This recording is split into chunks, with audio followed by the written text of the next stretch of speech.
আর আল্লাহর ভয় যদি দিলের ভিতরে থাকে তাহলে আপনি মাঠে ঘাটে হাটে বাজার এয়ারপোর্ট স্টেশনে জলহীন প্রান্তে জল সমুদ্রে একাকী আছে সেই জায়গাতেও যেন কেউ নাই।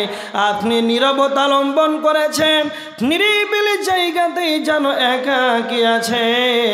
কোটি কোটি যেন সেই হাজার হাজার বিঘার মাঠে যেন আপনি একাকী রয়েছেন, সেই জায়গাতে যেন কেউ নাই। জলহীন প্রান্তে আছেন, জল সমুদ্রের ভিতরে রয়েছে, সেই জায়গাতেও যেন কেউ নাই। তো যখন আপনার ভিতরে আল্লাহর ভয়টা থাকবে, পৃথিবীর বুকে যতগুলো গুনাহের কাজ আছে, যতগুলো পাপের আঁকড়া রয়েছে, সমস্ত আপনি গুনাহ থেকে বাঁচতে পারবেন। সেই বস্তুটার নাম হলো আল্লাহর ভয়। যখন আপনি গুনাহের কাজে লিপ্ত হবে, যদি আপনার আল্লাহর ভয় থাকে তবে আপনাকে সেই গুনাহ থেকে যেন সরিয়ে দেবে। এবার দেখেন আল্লাহর নবী কি বলেছেন। আল্লাহর নবী বলেছেন, আল্লাহর ভয় এমন একটা বস্তু যদি কোনো মানুষের ভিতরে থাকে, আল্লাহর নবী বলেছেন লা ইয়ালিজুন নার রাজুলুন বাকা মিন খাশিয়াতিল্লাহ, ওই ব্যক্তি জাহান্নাম যাবে না, ওই ব্যক্তি জাহান্নাম স্পর্শ করবে না, ওই ব্যক্তি জাহান্নামে যাবে না যেই ব্যক্তি আল্লাহর ভয়ে কাঁদে, সেই ব্যক্তি আল্লাহর ভয়ে কেঁদে যেন চোখের পানিটা ফেলে দেয়, সেই ব্যক্তি যেন জাহান্নাম যাবে না। আল্লাহর নবী তখন বলেছেন, তারপরে বলেছেন হাত্তা ইয়াউদাল লাবানু ফিদ দার'i। আল্লাহর নবী বলেছেন যেমন করে গাভীর বাঁ থেকেই যেন গাভীর বাঁ থেকে দুধ দহন করা হয়, গাভীর বাঁ থেকে যেমন দুধ বের করা হয়, আবার ওই দুধটাকে যেমন দ্বিতীয়বার যদি আপনি ভিতরে ভরার চেষ্টা করেন, পুনরায় আবার ফেরানোর চেষ্টা করেন, তো যেমন গাভীর বাঁ থেকে দুধকে বের করার পর আবার যেমন ঢোকানো যেমন অসম্ভব, যারা আল্লাহর ভয়ে চোখের পানিটাকে কেঁদে দেবে এরা জাহান্নামে যাবে যেন এটাও অসম্ভব। তার মানে হযরত আবু হুরায়রাকে প্রথমে নবীজি বলেন, আবু হুরায়রা সব চাইতে বেশি মানুষকে জান্নাতে নিয়ে যায়, সেই বস্তুটার নাম হলো আল্লাহর ভয়। দ্বিতীয়বার নবীজি বললেন ওয়া হুসনুল খুলুক, সেটা হলো উত্তম চরিত্র, উত্তম আখলাক, যার চরিত্র ভালো হবে এই উত্তম আখলাকের কারণে এই বস্তুটা বেশি মানুষকে জান্নাতে নিয়ে যাবে।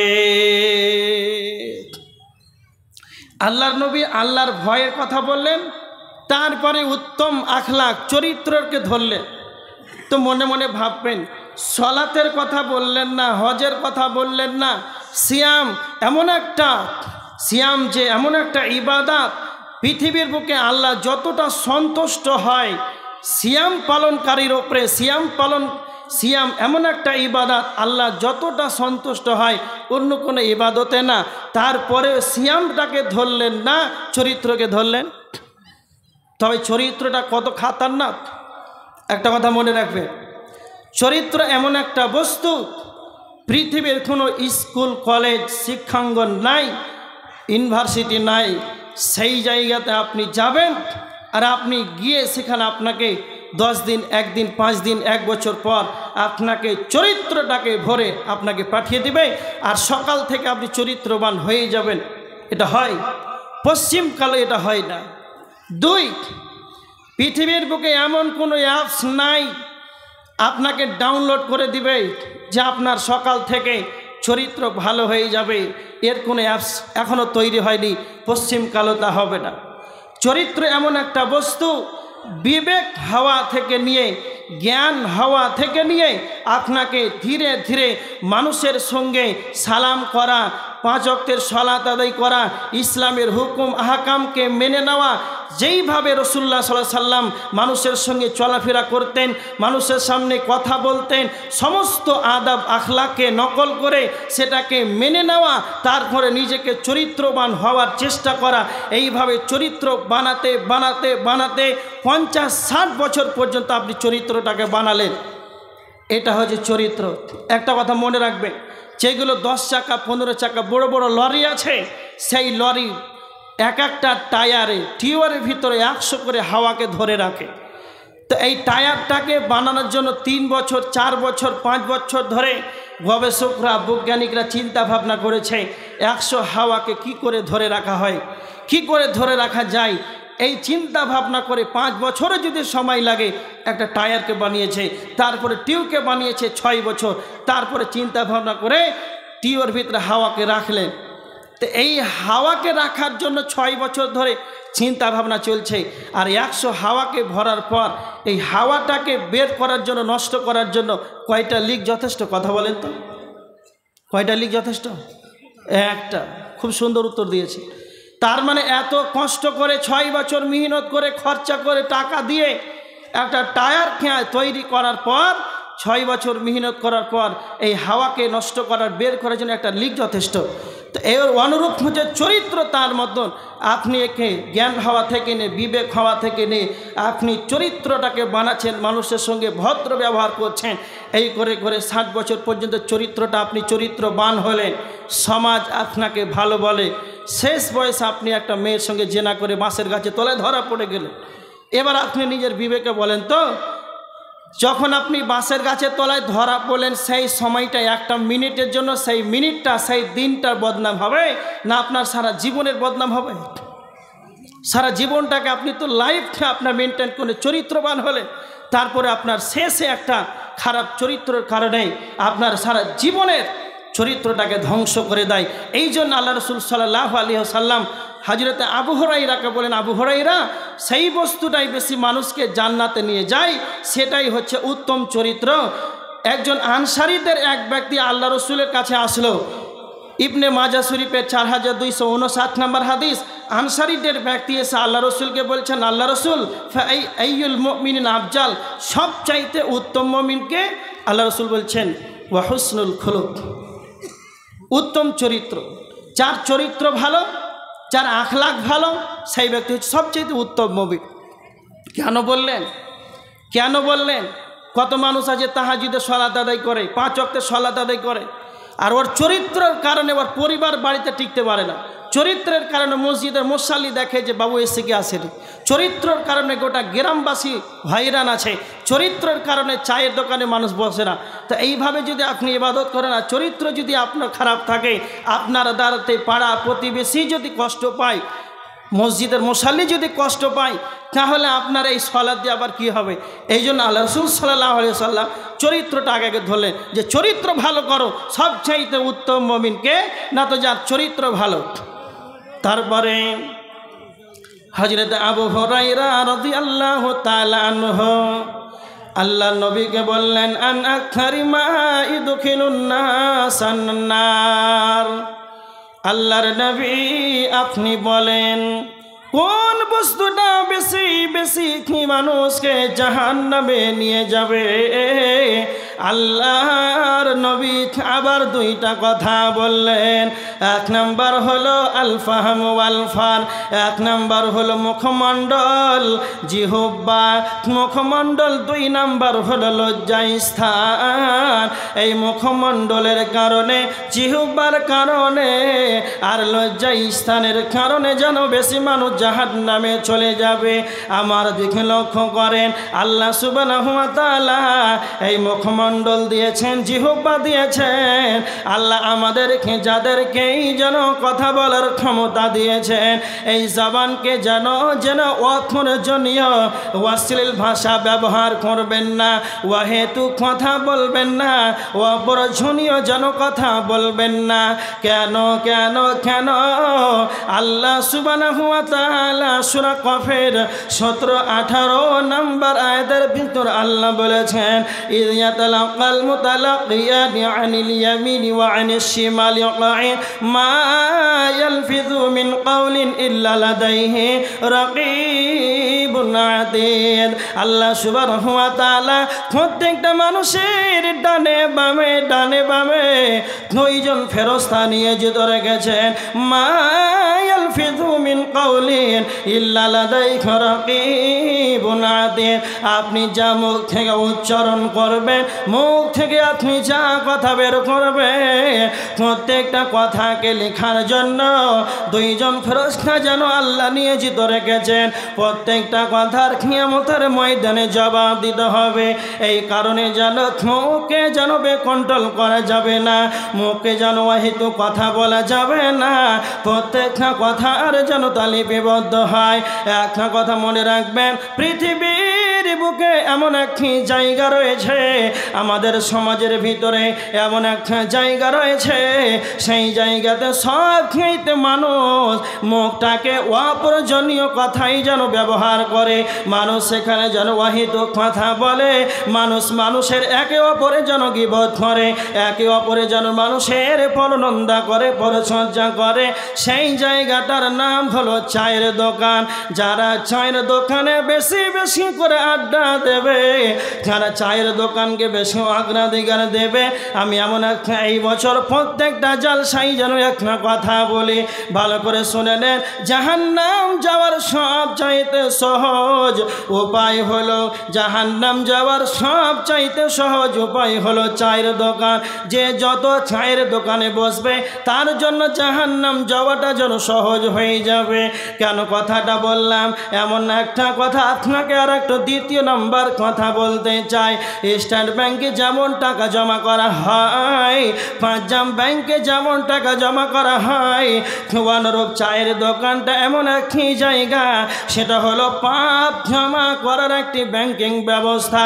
যে যত চায়ের দোকানে বসবে, যে যত চায়ের দোকানে আড্ডা পিটবে, তার তত মানুষের পরনিন্দা করবে, একে অপরে গুজব করবে, মানুষের সমালোচনা করবে। এর যতটা খারাপ পাপ হবে, এই খারাপ পাপ জমা হতে হতে হতে আপনি এবার দেখে সকালে ফজরে সালাত আদায় করলেন, বাড়ি গেলেন না, চায়ের দোকানে সরাসরি বসে গেলেন, 6টার সময় এক কাপ চা খেলেন, বাড়ি গেলে যেন সকাল 9টার সময় এক কাপ চাওয়ার খাওয়ার জন্য 3 ঘন্টা মানুষের গীবত করলেন। এই রকমভাবে যদি আপনি মাসে 33 কত হয়, এইভাবে যদি আপনি মাসে বছরে আপনার জীবনটাকে যদি চায়ের দোকানে অতিবাহিত করে দেন, তাহলে আপনার কতটা যেন পাপ জমা হবে। এই জন্য আপনাদেরকে একটা কথা বলতে চাই, চায়ের দোকানে প্রয়োজন আছে, প্রয়োজন সেরে তাড়াতাড়ি করে বাড়ি চলে যান, সেখানে অপ্রয়োজনীয় কথা বলা যাবে না। কেন কেন কেন? আল্লাহর নবী বলেছেন, মান কানা ইউমিনু বিল্লাহি ওয়াল ইয়াউমিল আখির। যদি তোমাদের আল্লাহর প্রতি ভয় থাকে, তোমাদের যদি আল্লাহর প্রতি বিশ্বাস থাকে, আখিরাতের প্রতি যদি ঈমান থাকে, আল্লাহর নবী বলেছেন ফালিয়াকুল খায়রান, তবে তোমরা ভালো ভালো ভালো কথা বলো, নচেত তোমাদের প্রয়োজন নাই, তোমাদের কথা বলার দরকার নাই। সেখানে আউলিয়া তোমরা যেন সেখানেও চুপ থেকে যাও, অপ্রয়োজনীয় ভাষা ব্যবহার করা যাবে না। কেননা আল্লাহর নবীকে যখন হযরত আবু হুরায়রা প্রশ্ন করলেন, আল্লাহর নবী এমন কোন বস্তু রয়েছে সেই বস্তুটা বেশি মানুষকে জাহান্নামে নিয়ে যায়? তার মানে নবীজি প্রথমে তুলে ধরলেন সেটাই হলো মুখ। মুখ যদি বেকন্ট্রোল হয়ে যায়, জবান যদি বেকন্ট্রোল হয়ে যায়, তাহলে এই কারণে বেশি মানুষ জাহান্নামে চলে যাবে। দ্বিতীয় নাম্বার হলো লজ্জাস্থান। লজ্জাস্থান এমন একটি অঙ্গ, এর দ্বারাতে মানুষের যেন বিভিন্ন পাপে লিপ্ত হয়। আল্লাহ সুবহানাহু ওয়া তাআলা কোরআনের ভিতরে আল্লাহ ঈমানদারকে বলেছেন, হে মুমিন সকল, হে ঈমানদারগণ, তোমরা তোমাদের লজ্জাস্থানের হেফাজত করো, তোমরা তোমাদের লজ্জাস্থানের জৈনঙ্গর হেফাজত করো। তার মানে আল্লাহ লজ্জাস্থানের হেফাজতের কথা বলেছেন। আর একটা হাদিস শোনেন, আল্লাহর নবী বলেছেন, কেউ যদি মুখমণ্ডল 2 নাম্বার লজ্জাস্থানের কেউ যদি হেফাজত করে নাই, কেউ যদি জিম্মেদারি নিয়ে নাই, তাহলে নবীজি বলেছেন, আমি নবী মুহাম্মদ তার জন্য জান্নাতের গ্যারান্টি নিয়ে নিলাম। কত বড় কথা বলেছে! শুনতে আপনাকে যত ছোটই লাগুক, কথাটা কত ওজন আছে, কতটা চিন্তা ভাবনা করার দরকার আছে একবার ভাবেন তো। যে আল্লাহ রসুল সাল্লাল্লাহু আলাইহি ওয়াসাল্লাম বললেন যে কেউ যদি তার মুখ লজ্জা স্থানের যদি কেউ জিম্মেদারি নেয় তাহলে আল্লাহ রসুল বলেছেন আমি তার জন্য জান্নাতের গ্যারেন্টি নিলাম। কত বড় কথা, এটাকে সামান্য মনে করিয়েন না। তাহলে এইখানেই তিরমিজির হাদিস থেকে দুইটা পয়েন্ট পাওয়া গেল। মানুষই জাহান্নামে যাবে, তবে কেন যাবে? তার মুখের কারণে, লজ্জা স্থানের কারণে মানুষ জাহান্নামে চলে যাবে। এবার দেখেন একটা হাদিস, বুখারী শরীফের হাদিস 1386 নম্বর হাদিস। সামুরা ইবনে জুনদুব রাদিয়াল্লাহু তাআলা আনহু, ফজরের হযরতে সামুরা ইবনে জুনদুব রাদিয়াল্লাহু তাআলা আনহু হাদিসটি বর্ণনা করছেন যে আল্লাহ রসুল সাল্লাল্লাহু আলাইহি ওয়াসাল্লাম ফজরের সালাত আদায় করালেন, তারপর আমাদের দিকে মুখ ফিরিয়ে বসলেন। আমাদের ইমাম সাহেব মুখ ফিরিয়ে বসে তো, অনুরূপ আল্লাহ রসুল সাল্লাল্লাহু আলাইহি ওয়াসাল্লাম মুখ ফিরে বসার পর সাহাবীদেরকে জিজ্ঞাসা করছেন, সাহাবীরা তোমরা কি কেউ কোনো স্বপ্ন দেখেছ? তখন সাহাবীরা বলছেন, না আল্লাহ রসুল কোনো স্বপ্ন দেখি। আল্লাহ রসুল স্বপ্ন দেখেনি। আবার সাহাবীরা আল্লাহ রসুলকে প্রশ্ন করছেন, আল্লাহর নবী আজকে রাত্রে কি আপনি কোনো স্বপ্ন দেখেছেন? তখন আল্লাহ রসুল সাল্লাল্লাহু আলাইহি ওয়াসাল্লাম বলছেন, হ্যাঁ আজকের একটা স্বপ্ন দেখি। সাহাবীরা বলছেন, আল্লাহ নবী কি স্বপ্ন দেখেছেন একবার বলুন। তখন আল্লাহ রসুল সাল্লাল্লাহু আলাইহি ওয়াসাল্লাম সাহাবীদেরকে বলছেন, সাহাবীরা তোমরা শুনে রেখে দাও, দুইজন ব্যক্তি আমার কাছে আসলো, আসার পর যেন আমাকে অপর দিকে নিয়ে গেল।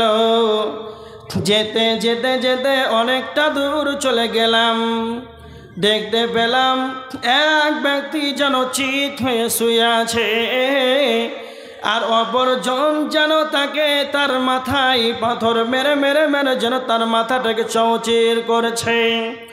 সঙ্গে সঙ্গে তখন নবীজি বললেন, জিব্রাইল তুমি বলো এদেরকে কেন এই ধরনের শাস্তি দেওয়া হচ্ছে? তখন জিব্রাইল বলেন, ইয়া রাসূলুল্লাহ আল্লাহর নবী আপনাকে পরে বলা হবে, আপনি সামনে বাড়ুন। তো নবীজি বলছেন, আমি যেন আরও দূর চলে গেলাম, অনেকটা দূর অগ্রসর হলাম। যেতে যেতে যেতে অনেকটা দূর যখন অগ্রসর হয়ে গেলাম, দেখতে পেলাম একটা তন্দুর চুলহার মতো, তন্দুর আখার মতো ওপরটা যেন সংকীর্ণ হয়ে আছে আর ভিতরটা যেন প্রশস্ত রয়েছে। ওই আখার ভিতরে যেন আগুন আর আগুন আর আগুন, আর তার ভিতরে আগুনের ভিতরে যেন নারী আর পুরুষ যেন উলঙ্গভাবে, নারী আর পুরুষ, পুরুষ আর নারী যেন উলঙ্গ অবস্থায় যেন চিৎকার করেছে। তখন নবীজি তখন জিজ্ঞাসা করলেন, জিব্রাইল তুমি বলো এদেরকে কেন এই ধরনের শাস্তি দেওয়া হয়েছে? সঙ্গে সঙ্গে জিব্রাইল বললেন, ইয়া রাসূলুল্লাহ আল্লাহর নবী এদের শাস্তির কারণ হলো, এদের শাস্তির কারণ হলো পৃথিবীর বুকে এরা হলো জিনাখোর, এরা দুনিয়ার ঢুকে জিনা করেছে। তারপরে নবীজি বললেন, জিব্রাইল বলেন, ইয়া রাসূলুল্লাহ আপনি আরো সামনে বাড়ুন, আরো দেখতে পাবেন। তো নবীজি বললেন, সাহাবীদেরকে বলছেন, আমি যেন আরো দূরে অগ্রসর হলাম।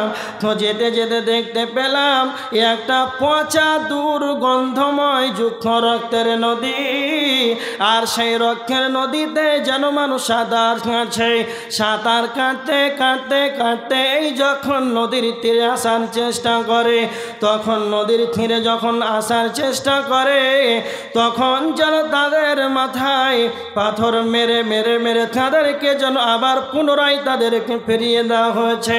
নবীজি বলেন, জিব্রাইল এদেরকে কেন এই ধরনের শাস্তি দেওয়া হয়েছে।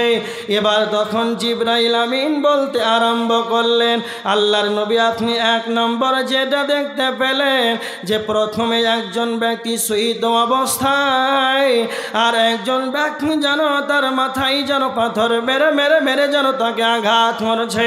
এর শাস্তির কারণ হলো এই ব্যক্তি দুনিয়ার বুকে কোরআন তেলাওয়াত করতে শিক্ষা করেছিল, কোরআন তেলাওয়াত করতে জানতো, তারপর যেন তারা কোরআন তেলাওয়াত করে নাই, কোরআন অনুযায়ী যেন তারা জীবন যাপন করে নাই। তার মানে যারাই কোরআন পড়তে জানে, যারা কোরআন শিক্ষা গ্রহণ করেছেন, আমার সম্মুখে যারা বসে আছেন মা বোনেরা যারা আছেন, যারা আলেম ওলামা আছেন, তাদের কথা বাদ দিলাম, তারা সহ আলেম ওলামা যারা আছেন